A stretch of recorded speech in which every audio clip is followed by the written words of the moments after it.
I woke up to the sound of traffic, engines humming, brakes screeching, horns echoing through the narrow street.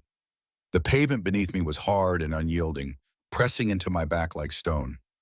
My jacket, once crisp and clean, now served as a blanket, thin and useless against the morning chill. I shifted, trying to find comfort, but there is no comfort in concrete. People passed me without pause. Businessmen clutched coffee cups and briefcases, eyes fixed on their phones. A mother steered her child away, whispering something about not staring. Teenagers laughed too loud, their sneakers squeaking on the sidewalk. To them, I was scenery. To some, I was shame. To most, I was invisible. My head throbbed, not from drink or illness, but from exhaustion. I had not slept so much as drifted in and out of shallow dreams, waking at every sound, every shadow. That is the way of the streets. Sleep is never deep, never safe. I sat up slowly, my bones stiff, and rubbed my face with calloused hands. Once, these hands built contracts, shook deals, held my wife's gentle fingers. Now they clutched only a torn duffel bag, the last container of my life. Inside was a photo, some clothes, and the fragments of a man who had once been whole. The smell of fresh bread drifted from the corner bakery. My stomach growled in protest. I had no money, only a few coins that clinked sadly in my pocket. Enough for nothing. Hunger had become a second skin. It was always there, tightening around me, reminding me how far I had fallen.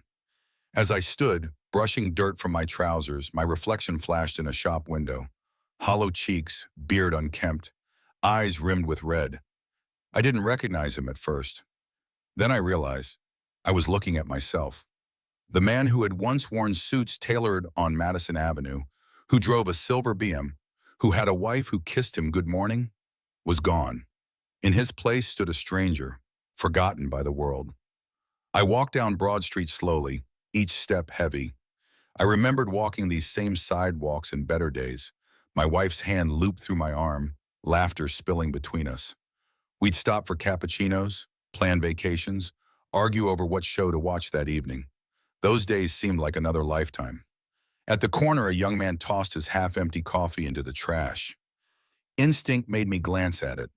The thought of digging through the bin for the last drops twisted my stomach with both shame and need. I turned away quickly. Not yet, I told myself. Not yet. A police cruiser rolled by. The officer's gaze flicked over me, then away. No words, no help, just the quiet judgment of authority. I pulled my jacket tighter and kept walking.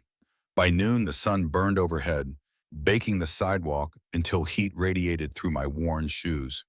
I found a bench and sat, resting my tired legs. Around me, life thrummed. Families laughed, couples argued, children screamed for ice cream. I was surrounded by life, but felt cut off from it, a ghost drifting through the crowd. I reached into my bag and pulled out the photo. Ocean City, summer of 2015. My wife beside me, smiling wide, sunglasses perched on her head. I held her close, proud and full of joy. Behind us, the boardwalk stretched, the kite Emily had bought soaring against the horizon. That man in the picture looked alive. He had no idea how quickly everything could be taken away. I pressed the photo to my chest, eyes burning. "I'm still here," I whispered, though no one cared to listen. As the afternoon shadows grew longer, I knew I had to find a place to rest for the night. Another sidewalk, another doorway, another bed of stone. The thought weighed heavy, but what choice did I have?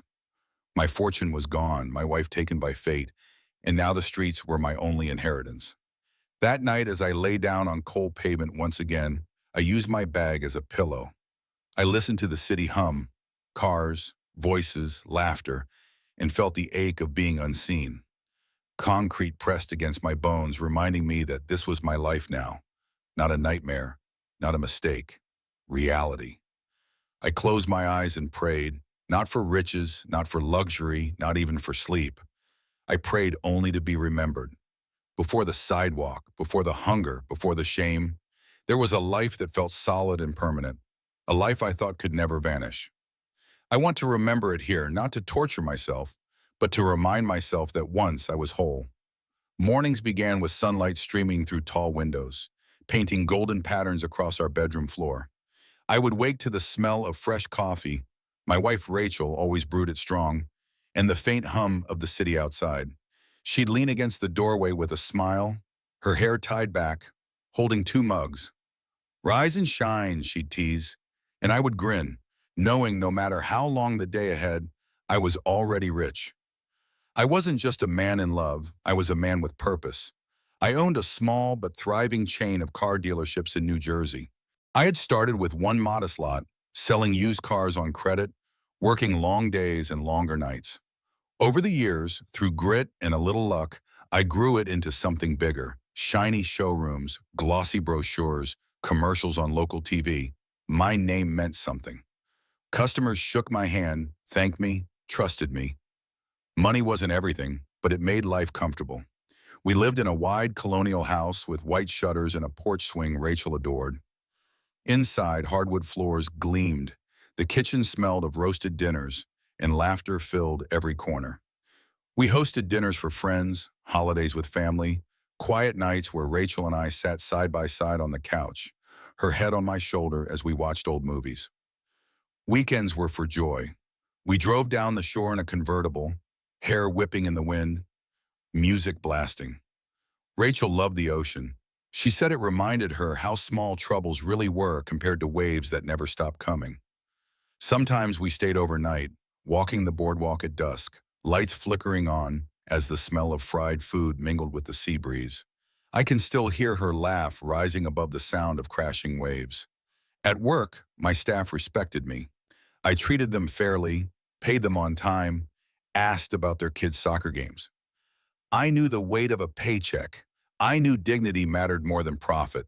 They called me boss, but they also called me friend. Some weekends I'd grill burgers in the backyard and invite them over, Rachel setting out pitchers of lemonade. Those were the days when I believed success could shield me from life's storms.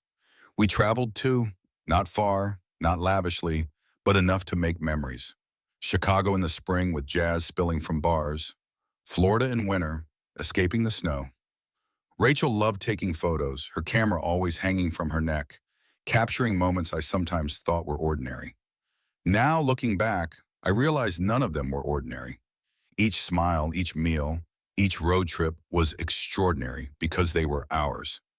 At night, lying in bed, Rachel and I would talk about the future. Maybe kids, maybe expanding the business, maybe retiring early and buying a cabin near the mountains. She would trace circles on my chest with her finger and whisper, "We have time. We have everything we need." And I believed her. I believed nothing could take it away. Even now, as I sit on cold benches and dig through trash bins, those memories burn bright. They are cruel in their sweetness, but they are also proof that once my life was full. Once I was not a man hunched on sidewalks, but a man standing tall, with love beside me and fortune in my hands. I remember one particular night, clear as day. Rachel and I had just hosted a small dinner. The table was messy with wine glasses and crumbs, friends' laughter still echoing as the door closed behind them. Rachel leaned against the counter, her cheeks flushed with happiness.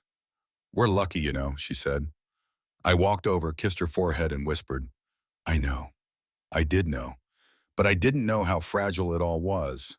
When I close my eyes, I still see her across that dinner table, candlelight flickering in her eyes. I still feel her hand in mine as we walk the boardwalk. Still hear her voice singing off-key in the car on long drives. These are not just memories. They are pieces of myself I cling to. Because without them, the man I am now would have nothing left. Back when I was whole, I had no idea how quickly wholeness could shatter. One rainy night was all it took. One moment behind the wheel, one screech of tires, one flash of horror. But that comes later. For now, I remember the warmth of Rachel's smile, the pride of my work, the comfort of our home. For now, I let myself believe that once I had everything, because I did, and that makes the fall even harder to bear.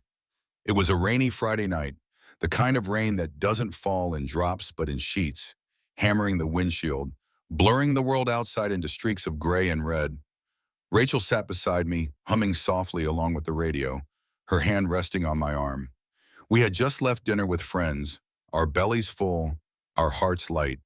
The conversation in the car was easy, about nothing and everything. I remember glancing at her, the way the dashboard lights painted her face, soft and glowing. She smiled at me and said, "Slow down a little. It's slippery." I nodded, easing my foot off the gas. I thought I had everything under control. I always thought I had everything under control. The wipers struggled against the torrent, squeaking with every sweep. Headlights from oncoming cars flared in the wet darkness, then vanished just as quickly. I tightened my grip on the wheel, squinting through the rain. Then it happened. A pair of headlights swerved into our lane. Too fast, too close. A car hydroplaning, the driver fighting to correct it. My breath caught. I jerked the wheel to the right, tires screeching. Rachel gasped, her hand flying to the dashboard. The world spun, metal against metal, glass shattering, the sickening sound of impact. And then silence. When I opened my eyes, everything was wrong. The car was sideways, the air thick with smoke, and the acrid scent of gasoline. Rain still poured, but it seemed muffled, distant. My chest burned, my head throbbed. I tried to move, but pain shot through my side. "Rachel?" My voice cracked. I turned my head, vision swimming. She was there beside me, motionless, blood dark against her skin. "Rachel!" I tried again, louder, desperate. No answer. My hands shook as I reached for her, ignoring the pain, ignoring everything but her stillness. Red and blue lights flashed through the haze. Sirens wailed, voices shouted. Hands pulled at my door, metal groaned as rescuers pried it open. "Stay with us, sir," someone yelled. I tried to tell them to help her, to help Rachel, but my words tangled in my throat. They strapped me to a board, lifted me into an ambulance. I fought against them, crying out her name, but my voice was swallowed by the storm. The hospital lights were blinding. Doctors and nurses moved around me in a blur, IVs, monitors, questions I couldn't answer. My body was battered, ribs cracked, head dizzy, but none of it mattered. "My wife," I rasped. "Rachel, where is she?" No one answered at first, just quick glances, hushed tones. Finally, a doctor paused, eyes heavy with something I didn't want to see. He placed a hand on my shoulder. "I'm sorry she didn't make it." The words didn't make sense. They couldn't. Rachel was strong, full of life, just humming along with the radio minutes ago. I shook my head, gripping the doctor's sleeve. "No, you're wrong. Let me see her." My voice cracked into sobs. "Please let me see her." They let me hours later when the chaos settled. She lay in a quiet room, pale and still, a sheet pulled to her chin. I sat beside her, holding her cold hand, whispering her name like it could call her back. But the silence between us was final. I don't know how long I stayed there. Time didn't matter anymore. When a nurse finally touched my shoulder and said I needed to rest, I wanted to scream. How do you rest when half your soul has been torn away? The days after blurred. Painkillers dulled my body, but nothing dulled the ache in my chest. Friends visited, offering condolences I barely heard. "She's in a better place. She wouldn't want you to suffer." Their words were meaningless. She wasn't in a better place. She belonged here, beside me, laughing at the rain, humming to the radio. I replayed the accident endlessly in my mind. What if I had slowed down more? What if I had taken another route? What if I had noticed sooner? Each question was a knife, and I stabbed myself with them again and again, searching for a way to rewrite the past. The business, the house, the money, all of it suddenly felt worthless. What good is a fortune when the person you built it for is gone? I wandered through the empty house, every corner haunted by her absence. Her coffee mug still sat by the sink. Her book lay open on the nightstand. Her sweater hung on the back of a chair. Relics of a life cut short. Relics that mocked me with what I had lost. At night, I lay in our bed, reaching instinctively for her side. The sheets were cold, untouched. The silence pressed heavy on my chest. Sometimes I swore I heard her laugh in the next room, only to realize it was memory, not reality. The accident didn't just take Rachel, it took me too. The man who built businesses, who hosted dinners, who dreamed of the future, that man died on that rainy road. What was left was a shell, walking through days that felt endless, nights that felt unbearable. That was the drive that changed everything. One moment of rain, one moment of headlights, one moment that shattered a lifetime. Grief is not loud at first. It is not all screaming and sobbing. It is quiet, creeping, heavy. It seeps into the corners of your house and your heart until you realize you can't breathe without feeling it. When I was discharged from the hospital, I returned to our home alone. Rachel's sweater was still draped over the back of the couch, her shoes lined neatly by the door. The scent of her perfume lingered faintly in the bedroom. Everything was as it had been, except for the one thing that mattered most. That first night, I crawled into bed out of habit. My body expected warmth beside me, her soft breathing, the way she always curled slightly to her left. But the sheets were cold. The space beside me was an emptiness that no blanket could cover. I reached out anyway, my hand brushing the indentation her body had left on the mattress. My throat closed. I turned onto my side, clutching her pillow, inhaling the fading scent of her hair.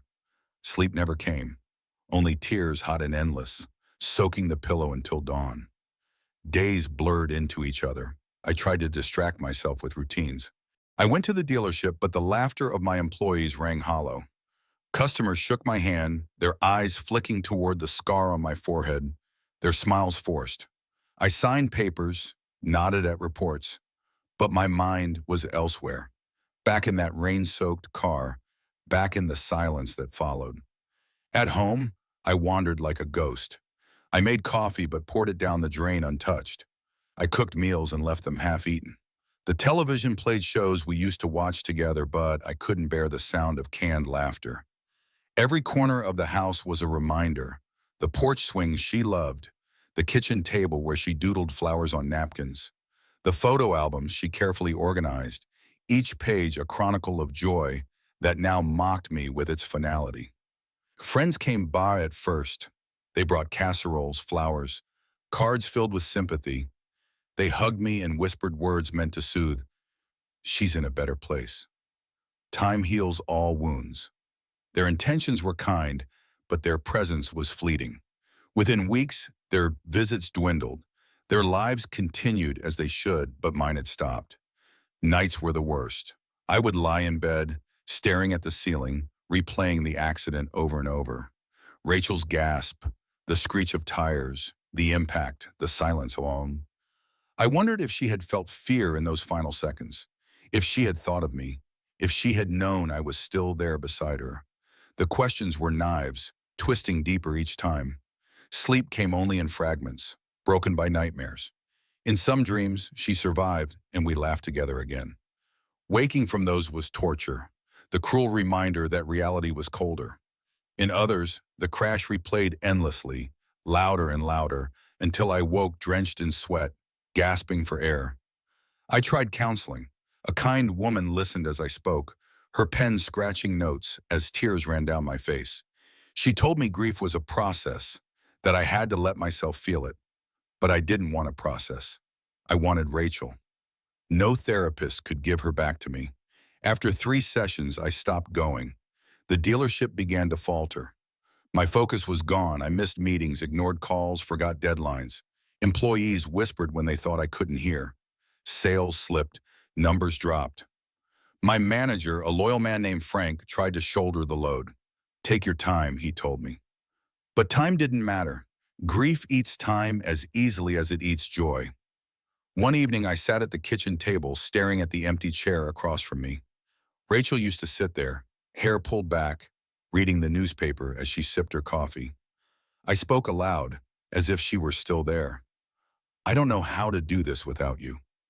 My voice cracked. The silence that answered was unbearable. I began avoiding the bedroom. Sleeping on the couch felt less cruel, less filled with reminders. Still, I would wake in the night, instinctively reaching for her, only to grasp empty air. The ache never left. Her family called sometimes, their voices gentle, asking how I was coping. I lied, told them I was managing, that I was eating, that I was fine. I didn't want them to worry, didn't want to admit how broken I was. After a while, even their calls grew less frequent. Grief makes people uncomfortable. They want to help, but when they realize they can't, they fade away. Months passed, but the pain didn't soften. It hardened instead, calcifying around my heart. I stopped shaving, stopped caring about appearances. The man in the mirror was a stranger, hollow-eyed, shoulders slumped. I barely recognized him. The empty side of the bed became a symbol of everything I had lost. It wasn't just Rachel's absence. It was the absence of love, of companionship, of the future we had planned together. That space was a grave I returned to every night, burying myself in memories and sorrow. And slowly, without even realizing, I began to lose everything else too. In the weeks after Rachel's death, I thought grief was the heaviest burden I could carry. I was wrong. There are other weights, the kind stamped with numbers, deadlines, balances due. Grief broke my heart, but money, or rather the loss of it, broke my life. The first bill came while I was still struggling to get out of bed. A thick envelope stamped urgent in red. Hospital charges, line after line of numbers, each one crueler than the last. Tests, x-rays, overnight stays, the ambulance ride. Even Rachel's final moments had a price attached. I stared at the total, my hands trembling. It was more than some people make in a year. I told myself I could handle it. I had savings, investments, the dealership. I'd pay it off eventually. But the bills kept coming. Insurance didn't cover everything. Lawyers spoke in circles about liability. And each week, another envelope arrived. Electric, mortgage, business expenses, stacking like bricks on my chest. At the dealership, I tried to pretend everything was fine.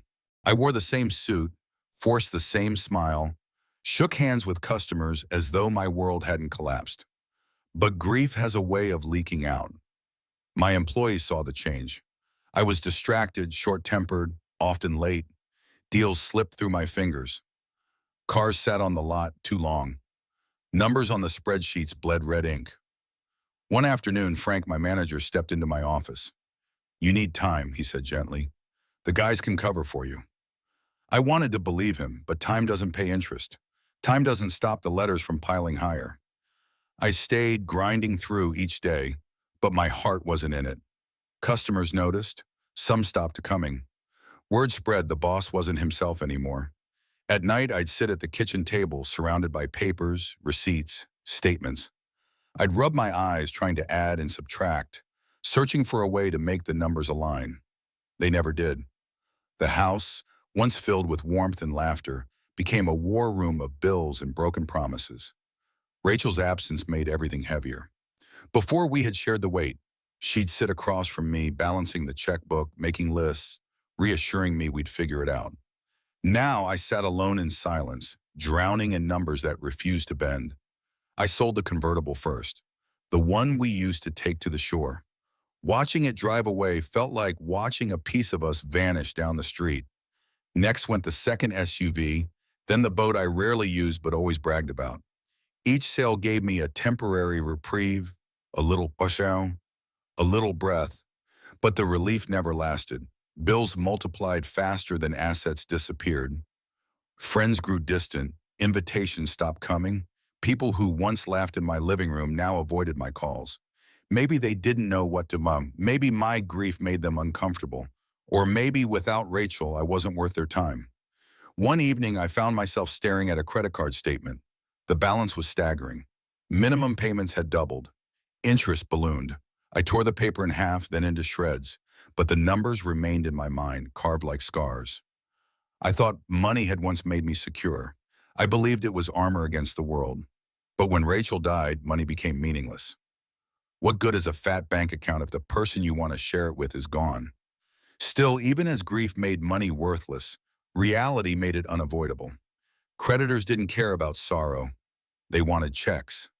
The final blow came when the bank called about the house. "You're 3 months behind," the voice said. Calm, professional, detached. I tried to explain about the accident, about Rachel, about the spiral I couldn't escape. There was silence on the other end. Then a polite, "I'm sorry, sir, but unless payment is made, foreclosure proceedings will begin." I hung up and sat in the dark kitchen. The refrigerator hummed, the clock ticked. and the house felt like it was already slipping through my fingers. I sold more. Jewelry, furniture, even Rachel's piano. That one nearly broke me. She had loved that piano, her fingers dancing clumsily but joyfully over the keys. Selling it felt like betraying her memory, but I was desperate. The money vanished as quickly as it came. Medical debt, legal fees, business losses. No matter what I sold, no matter what I sacrificed, the hole only grew deeper. One night I stood in the empty living room, stripped of furniture, stripped of life. The walls echoed with nothing. I whispered aloud, "Money means nothing without you, Rachel." My voice cracked, the truth heavy in the air. But the world doesn't care about truth. It only cares about balance sheets. Loss reveals many truths, some more painful than grief itself. One of those truths is this: when your fortune fades, so do most of your friends. At first they came. They brought flowers, sent cards, dropped by with meals. They hugged me tightly and told me they were sorry. For a while, their presence was a small shield against the crushing weight of Rachel's absence and the mountain of bills. But sympathy has a shelf life. As weeks turned to months, the visits grew fewer, the calls less frequent, the invitations stopped altogether. I began noticing it in little ways. A friend I'd known since college didn't return my text. Another, who had once asked me for advice on buying his first house, suddenly said he was too busy to meet for coffee. Couples Rachel and I had dined with, vacationed with, celebrated holidays with, now treated me like a ghost. Maybe it was the grief. Maybe they didn't know what to say anymore. Or maybe, without Rachel's warmth to balance me, I was too heavy, too broken. But I couldn't shake the feeling that what really drove them away wasn't sorrow, it was loss. Loss of status, loss of wealth, loss of the life that made me worth knowing in the first place. One night I attended a charity gala, determined to show face, to remind people I was still standing. I put on my best suit, though it hung looser on me now, my body thinner from stress. I shook hands, smiled, drank watered-down champagne. But the conversations were different. Polite nods, forced smiles, eyes flicking away. When I spoke about the dealership, people changed the subject. When I mentioned Rachel, silence fell, awkward and heavy. I realized then that grief makes people uncomfortable, but poverty terrifies them. They can pity a man who lost his wife, but they avoid a man who's losing everything else. The next blow came from Frank, my loyal manager. He had carried the dealership for months, working long hours, covering for my absence. One evening, he sat across from me in my office, his face lined with worry. "Mike," he said gently, "we're sinking. Sales are down 40%. Creditors are calling daily. We can't hold on like this." I rubbed my temples, staring at the paperwork scattered across the desk. "I'll figure something out." He shook his head. "You need help. Investors, partners, something." And I nodded, but inside I knew. No investor wanted a man drowning in debt. No partner wanted a business built on grief. I called an old friend the next day, someone who owed me favors from years past. He answered cheerfully, but when I explained my situation, his tone shifted. "I'm sorry, Mike. Times are tough for everyone. I wish I could help, but I can't." The line went quiet, and with it, a piece of my hope. Days later, I stopped by another friend's office, unannounced. He greeted me with surprise, then discomfort. We chatted about trivial things, weather, and sports, until I finally asked if he could loan me a small sum, just to cover payroll. His smile faltered. "I'll think about it," he said, glancing at his watch. I never heard from him again. I learned quickly. When you fall, people step back. They don't want your collapse to taint their stability. They don't want your misfortune to remind them how fragile their own comfort really is. The loneliness deepened. Nights at home became unbearable. I sat in the dark, staring at the empty chairs, the silent phone. Once, our house had been alive with laughter and voices. Now it was a mausoleum. Even Frank began to distance himself. He still worked hard, but his tone grew clipped, his patience thin. One day he left a resignation letter on my desk. "I'm sorry," it read. "I can't do this anymore." I couldn't blame him. Loyalty has limits, especially when tied to a sinking ship. The dealership closed within months. Foreclosure notices arrived at the house. Creditors' voices on the phone grew sharper. less patient, and through it all, the friends I had once counted on vanished into silence. I remember one afternoon walking downtown when I saw a group of them at a cafe. They were laughing, clinking glasses, their suits crisp, their smiles wide. For a moment, I thought about approaching, saying hello, reminding them that I still existed. But I stopped. I saw the way their eyes slid past me, how their laughter dimmed when they noticed my worn jacket, my slumped shoulders. I turned away before they could dismiss me with polite pity. The truth was clear. I wasn't one of them anymore. Without Rachel, without money, without success, I was just another man fading into the background. That night, I sat at the kitchen table one last time. The house was nearly empty, furniture sold, walls bare. I poured myself a glass of cheap whiskey, stared at the foreclosure notice, and whispered to the silence, "Friends turn away when you need them most." The silence, as always, answered back. The morning it happened, the sky was cruelly bright, as if mocking me. Sunlight spilled across the lawn Rachel once tended, turning the grass a vivid green. But the beauty only made the pain sharper, because it was the day strangers came to measure what was left of my life in dollar signs. I woke on the couch, my back stiff from another night avoiding our empty bed. Papers littered the coffee table. Foreclosure notices, unpaid bills, bank statements. I didn't need to look at them anymore. I knew what they said. I knew what was coming. By mid-morning, a white truck pulled up. Two men in polos stepped out, carrying clipboards. They moved with brisk efficiency, not cruelty, but their indifference cut deep.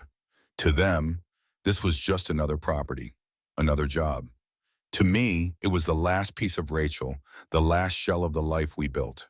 One of them hammered a sign into the front yard. Auction, Saturday 10 a.m. The sound of the hammer echoed through the quiet neighborhood like a gunshot. I flinched with each strike. Bang, bang, bang. Each one a nail sealing the coffin of my former life. Neighbors peeked from behind curtains. I caught a glimpse of Mrs. Taylor from across the street, her lips pressed tight. Once she had waved to Rachel and me as we left for weekend trips. Now she just watched, silent, as the sign stood tall in my yard like a flag of surrender. I wanted to rip it out of the ground, to scream, to demand they stop. But what good would it do? The bank had spoken, the papers were signed, my fight was already lost. Inside, the house felt smaller, emptier. Most of the furniture was gone, sold to cover debts. The living room echoed when I walked across it. Only the faint outlines on the walls remained where photos had once hung. Our wedding picture, vacations, holidays. Memories reduced to pale rectangles of dust-free paint. I wandered through the rooms one last time, touching the walls as though they might remember me. The kitchen still smelled faintly of coffee, though no pot had brewed in weeks. The porch swing creaked in the breeze, but Rachel would never sit there again. In the bedroom, her nightstand stood bare, the book she'd been reading long since packed away by her family. Her side of the bed remained untouched, an altar to what I had lost. I sat on the edge of the mattress, staring at the indentation her body had left. My chest tightened until I could hardly breathe. I whispered, "I'm sorry," though I didn't know if I was apologizing to her, to myself, or to the house itself. The next days passed in a haze. Strangers came to inspect, appraise, list, realtors with polite smiles, buyers with greedy eyes. They walked through my rooms, speaking in clipped tones about square footage, paint color, resale value. They didn't see Rachel's laughter in the kitchen, or the nights we stayed up late planning trips, or the way sunlight filled the dining room each morning. They saw profit. On Saturday, the auction began. I stood across the street, my arms crossed, trying to look invisible. People gathered, murmuring, nodding as the auctioneer called out numbers. My house, the place where Rachel and I had dreamed, lived, loved, was reduced to bids shouted into the air. When the gavel struck, it was final. Another man now owned my memories. Another family would walk these halls. Another child would sleep in the room that had once held Rachel's laughter. I walked away before the papers were signed. I couldn't watch them take possession. I couldn't stand to see a stranger's car in my driveway, their curtains in the windows. That night, I didn't return to the house. I sat instead on a bench downtown, clutching my bag. Inside was all I had left: a few clothes, some papers, and the Ocean City photo. I stared at it under the streetlight, tracing Rachel's smile with my finger. "They can take the house," I whispered, "but they can't take you from me again." But even as I said it, I knew it wasn't true. The house was gone, the cars were gone, the money was gone. And Rachel had been gone since that rainy night. The auction sign wasn't just a marker of property lost. It was the final proof that everything I had built, everything I had loved, could vanish. I wasn't a homeowner anymore. I wasn't a businessman. I wasn't even part of the neighborhood. I was a man with a bag on a bench staring at a photo, wondering how long it would take before I, too, disappeared into nothing. When the house was gone, so was the last roof that had sheltered me.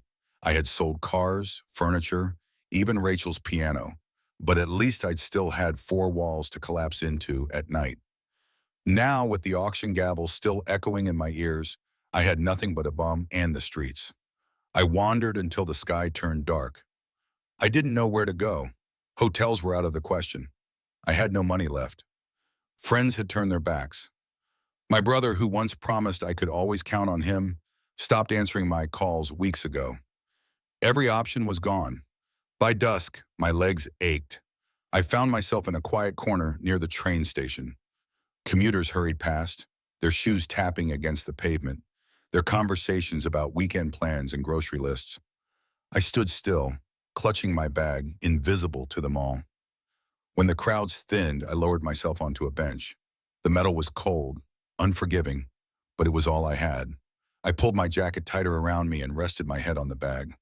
My body protested, aching bones, stiff muscles, but exhaustion left me no choice. Sleep didn't come easily. Every noise jolted me awake. The whoosh of trains, the slam of car doors, the echo of footsteps. I lay there staring at the streetlights, their glow harsh and relentless. Back in my house, Rachel used to crack the window just a little, letting in the cool night air while the curtains swayed. She would hum softly until she drifted off, her hand finding mine under the blanket. Now the night air was sharp, biting, and the only sound was the distant roar of the city. Around midnight, a group of teenagers passed by. They laughed too loudly, their voices slurred with drink. One pointed at me. "Look at the bum!" Another tossed an empty soda can that clattered near my feet. Their laughter lingered as they disappeared into the dark. I clenched my fists but stayed silent. I had no strength for anger, only shame. Hunger gnawed at me, sharper than the cold. I hadn't eaten since the morning. I considered digging through the nearby trash bin, but stopped.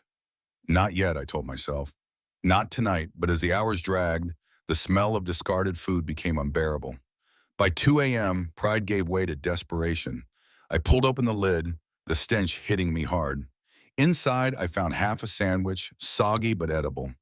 My stomach churned with disgust and relief as I ate in the shadows. The shame of it cut deeper than hunger. I remembered steak dinners at restaurants, wine poured into crystal glasses, laughter with Rachel across white tablecloths. Now I was crouched beside a dumpster, chewing on someone else's leftovers. I wiped my mouth with my sleeve, fighting back tears. "How did I end up here?" I whispered. The question had no answer. By dawn, my body was stiff, my eyes gritty. I had slept in fragments, waking at every creak, every gust of wind. The sun rose, turning the sky pale pink, but there was no comfort in it. Morning only meant another day of the same emptiness. As commuters returned, I stood quickly, trying to look like I belonged, like I was simply passing through. But the truth weighed heavy. This wasn't temporary. This was my life now. I walked to a gas station restroom to splash water on my face. The man behind the counter eyed me suspiciously but said nothing. In the mirror, I saw the truth I had been avoiding. My face was haggard, my beard uneven, eyes bloodshot. I looked like a stranger, like the very bum those kids had mocked. Back on the street, I clutched my bag tighter. Inside was the only piece of Rachel I had left, the Ocean City photo. I pulled it out, tracing her smile with my finger. "I'm trying," I whispered, "but I don't know how much more I can take." That first night outside broke something in me. Not just the comfort of a bed, but the illusion that I could ever claw my way back. It was the night I realized I wasn't simply a man going through hard times. I was homeless, and the streets had no sympathy. My first night on the street stripped me of comfort. My second night stripped me of dignity. By then, the bench at the train station had already become my new bed. I sat there through the day, clutching my bag, watching the world flow around me. The people who passed barely noticed, except when they did, and those moments cut the deepest. It began in the afternoon. I was sitting quietly, staring at the ground, when a pair of young men walked by. Their sneakers were spotless, their jackets bright and new. One glanced at me, then smirked. "Get a job, old man," he muttered. His friend laughed. My chest tightened, but I said nothing. Words wouldn't change their minds. Later, as the evening settled in, a group of teenagers gathered near the station. Their laughter echoed, sharp and jagged. They noticed me quickly. "Yo, look at this guy," one of them called out, "dressed like he crawled out of the garbage." Another added, "Bet he smells like it too." They circled closer, their voices rising. "Hey, you hungry? Want some food?" One boy sneered, dangling a bag of fries in front of me before tossing it onto the ground. The fries scattered across the dirty pavement. They howled with laughter as I looked away, refusing to give them the satisfaction of seeing me bend. Inside, though, the humiliation burned. I wasn't just hungry, I was starving. But I let the food lie there, trampled by their sneakers, rather than confirm their cruelty. When they finally grew bored and left, I sat shaking, my fists clenched. I whispered to myself, "You're still a man. Don't forget that." But the words rang hollow against the sting of their laughter. As the night deepened, another voice found me. This one didn't belong to children. It belonged to a man staggering out of a bar, the smell of alcohol heavy on his breath. He stopped when he saw me, his eyes narrowing. "Pathetic," he spat. "You people ruin this city, sitting around, begging, wasting space." I wanted to scream that I hadn't always been like this, that I had owned businesses, paid taxes, hosted dinners, contributed, that one night, one cruel twist of fate had stolen everything. But he wouldn't have listened. He didn't see me. He only saw a burden. He shoved me lightly with his boot as if testing whether I'd fight back. I didn't. My body sagged, my spirit too thin for anger. He cursed under his breath and stumbled away. Lying down on the bench later, I felt the voices echo inside me. "Get a job. Pathetic. You ruined this city." Each word lodged like a stone in my chest. Hunger was sharp, but cruelty was heavier. I thought of Rachel then. She had always believed in kindness, in giving people the benefit of the doubt. "Everyone's fighting something," she used to say, "so choose compassion." I wondered what she would think if she saw me now, mocked, shoved, treated as less than human. Would she still see the man she married, or just the shadow that remained? By dawn, the voices hadn't faded. They stayed with me as I wandered the city, head down, bag slung tight over my shoulder. Even when people didn't speak, I imagined their thoughts. Failure, bum, worthless. My own mind became crueler than any stranger. At a cafe, I stood near the door, the smell of fresh bread unbearable. A woman leaving glanced at me, her nose wrinkling. She pulled her child closer, whispering something sharp I couldn't hear. The boy looked at me with wide eyes, not fear exactly, but curiosity. I forced a smile, weak and brittle. The mother tugged him away. It struck me then, children see humans where adults see burdens. It's taught, this cruelty, learned it in whispers, in pointed fingers, in laughter at another's pain. That evening, as I settled once more on the bench, a soft drizzle began to fall. Drops pelted my jacket, soaking through quickly. I pulled my bag under me to keep it dry, clutching the photo of Rachel to my chest. Her smile in that frozen image was my only shield. But even her memory couldn't drown out the cruel voices. They clung to me, louder than the rain, echoing in every corner of my mind. Cruelty had nearly convinced me I was nothing. After nights filled with mocking voices and cold benches, I started to believe the words strangers hurled at me. Pathetic, worthless, bum. Those words became chains, dragging me deeper into despair. I told myself I was invisible, and maybe that was easier than being seen and despised. Then one morning when the sky was still pale and my stomach ached with hunger, someone broke the cycle. I was sitting near the entrance of a diner on Broad Street. The smell of frying bacon and fresh coffee drifted out every time the door swung open. My body leaned toward it like a starving animal. I tried not to, but hunger has its own gravity. I sat there with my bag at my feet, staring at the pavement, when a man in a dark coat paused. "Hey," he said softly. I didn't look up at first. Too many times that word had been the start of cruelty, but his tone was different. Not sharp, not mocking. Curious. Human. I raised my eyes. He was middle-aged with tired lines on his face, but kindness in his gaze. He held a steaming cup of coffee in a paper bag. Without hesitation, he held them out to me. "Here," he said, "it's extra. Take it." I blinked, frozen. People didn't offer things to me. They avoided me, mocked me, shoved me away. My hands trembled as I reached out. "Are you sure?" I whispered. He nodded. "Everyone needs breakfast." The words were simple, but they pierced me deeper than cruelty ever had. Everyone needs breakfast. He wasn't telling me I was different, less than. He was telling me I was human. I accepted the bag and the cup. Inside was a turkey sandwich, still warm, in a small container of fruit. I stared at it, my throat tight. Tears blurred my vision. "Thank you," I managed, my voice cracking. The man shrugged, already turning toward the street. "Take care of yourself," he said before walking away. He didn't ask my story. He didn't demand gratitude. He just gave and left. I ate slowly, savoring every bite. The sandwich filled not just my stomach, but the hollow place in my chest where dignity had lived. The coffee burned my tongue, but I welcomed it, closing my eyes as the warmth spread through me. For a few minutes, I felt alive again. That small act stayed with me all day. I carried the memory like a flame against the cold. One person's kindness had undone days of cruelty. One stranger's hand had reminded me I was still a man. That evening, as I searched for a dry place to sleep, I passed a young couple on the sidewalk. The woman glanced at me, then quickly looked away. The man followed her lead. Normally that indifference would have stung, but tonight it didn't cut as deep. Because I knew now that somewhere not everyone looked away. Somewhere there were still people willing to see me. The next morning I returned to the same diner, not to beg, but simply to sit near the warmth of its light. Carol, the waitress, came out to shake off a rug. She spotted me and tilted her head. "Hungry?" she asked. My chest tightened. That was twice in 2 days I had been asked that question. Twice I had been acknowledged as human. I nodded, unable to speak. She disappeared inside, then returned with a paper bag. "Soup and bread," she said. "Don't let it get cold." I clutched the bag with both hands, whispering, "Thank you." She smiled faintly, brushing it off like it was nothing. But to me, it was everything.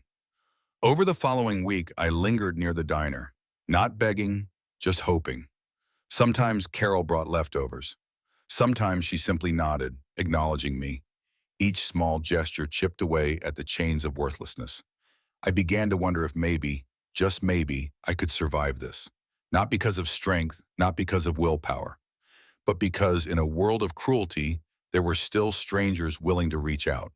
That night, as I lay on a bench with my bag beneath my head and Rachel's photo clutched to my chest, I whispered, "Someone saw me today."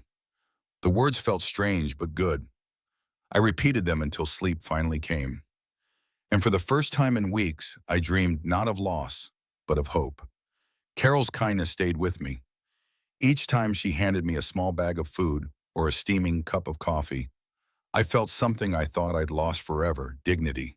It was more than the meal itself. It was her eyes meeting mine, her voice speaking to me as if I still mattered. One afternoon, after slipping me a slice of pie wrapped in foil, she leaned closer. "There's a shelter on Walnut Street," she said. "Good people. Tell them I sent you. They'll give you a bed." A bed. The word alone felt unreal. For months, my body had grown used to concrete, benches, and doorways. The thought of a real mattress, a blanket, even four walls made my chest ache with longing. I nodded, clutching the pie, barely able to speak. "Thank you," I whispered. The next morning, with hesitant steps, I made my way to Walnut Street. The building was plain, Brick walls, faded paint, a simple sign above the door, Hope Haven Shelter. My hands trembled as I pushed it open. Inside, the air smelled faintly of disinfectant and soup. A woman with gray hair sat behind a folding table, a clipboard in front of her. She looked up, her eyes steady but kind. First time here? I nodded, adjusting the strap of my bag. Carol from the diner. She said I could come. At the mention of Carol's name, the woman's expression softened. You're in good hands then. I'm Margaret. Let's get you settled. She asked a few questions, my name, my health, how long I'd been on the streets. I answered quietly, each word tasting of shame. Still, she wrote it all down without judgment. Then she stood and motioned for me to follow. The hallway was lit by buzzing fluorescent lights. She led me into a room lined with narrow beds, each topped with a thin mattress and a folded blanket. To most people, it might have looked stark, even bleak. To me, it looked like salvation. This one's yours, Margaret said, pointing to a bed near the corner. I set my bag down slowly, reverently, as if I'd just been handed a palace. My hands shook as I touched the blanket. Rough, but clean. The mattress vibrated, but it was soft compared to concrete. My throat tightened. For the first time in months, I had something resembling a home. That night, I lay on the bed staring at the ceiling.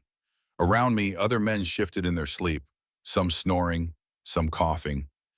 The air was thick with the smell of sweat and soap, but I didn't mind.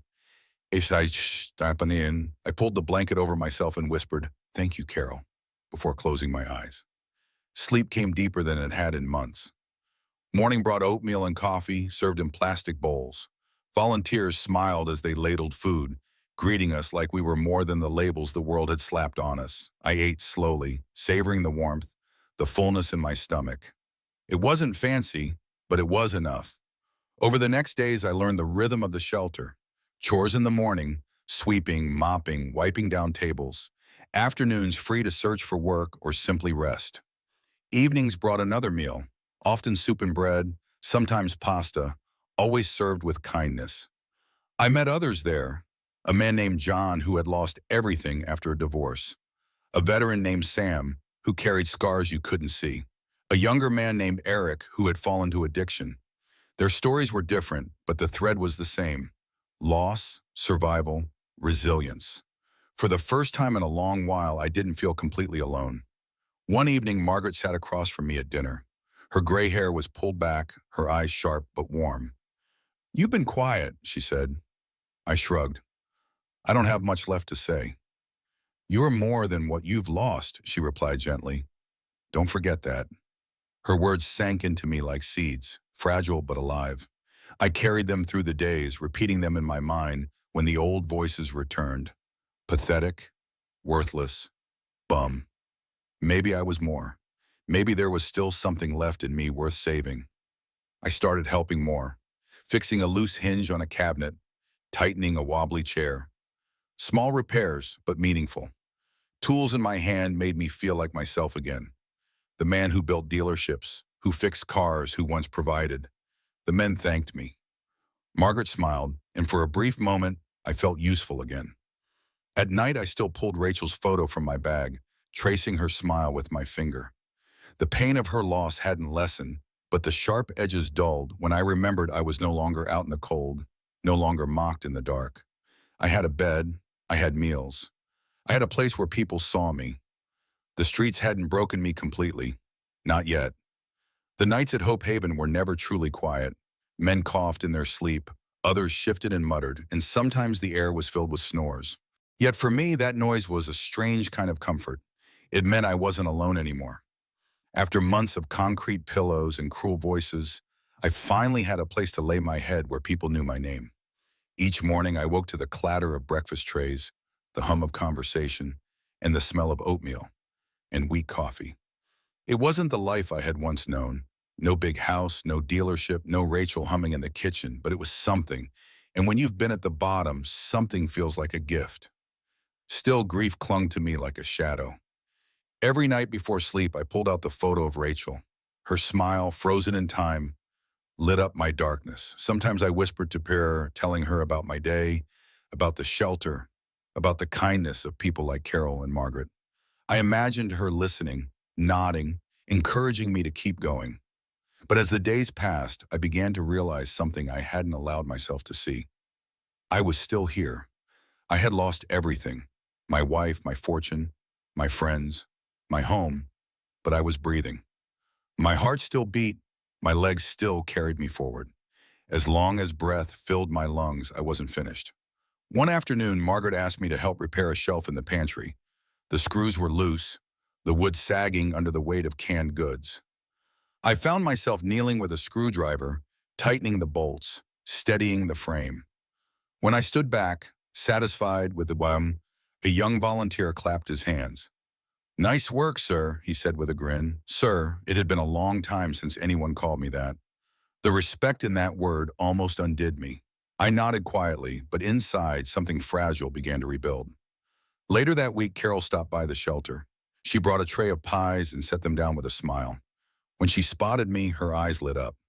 "Looks like you found your footing," she said warmly. I chuckled softly, still shaky but standing. She leaned closer. "That's more than most." That night, lying in bed, I thought about her words. Standing. I wasn't back to who I once was, and maybe I never would be, but I wasn't on the sidewalk anymore, shivering in the cold, mocked by strangers. I was standing, fragile, scarred, but upright. The world outside still looked at me with suspicion. When I walked the streets, people's eyes slid past or narrowed with judgment, but I carried Margaret's words with me. "You're more than what you've lost." They became a shield against the cruelty, a reminder that my worth wasn't tied to wealth or status. One evening, as the sun set in streaks of orange and gold, I sat outside the shelter, Rachel's photo in my hand. A boy passed by with his mother, tugging at her sleeve. "Why is that man sitting there?" he asked. His mother frowned and whispered, "Don't stare." But the boy kept looking at me. His eyes weren't filled with pity or judgment, just curiosity. I smiled faintly and gave him a small wave. To my surprise, he waved back. It was a tiny gesture, but it mattered. Someone had seen me. That night, I lay in my cot, the photo pressed to my chest. I whispered to Rachel, "I'm still breathing. I'm still me, even if I'm not whole." Tears pricked my eyes, but they weren't only tears of sorrow. For the first time in a long while, they carried a trace of hope. The road ahead was uncertain.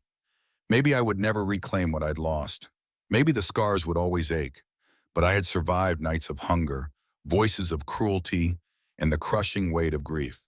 And I was still here, still breathing, still human.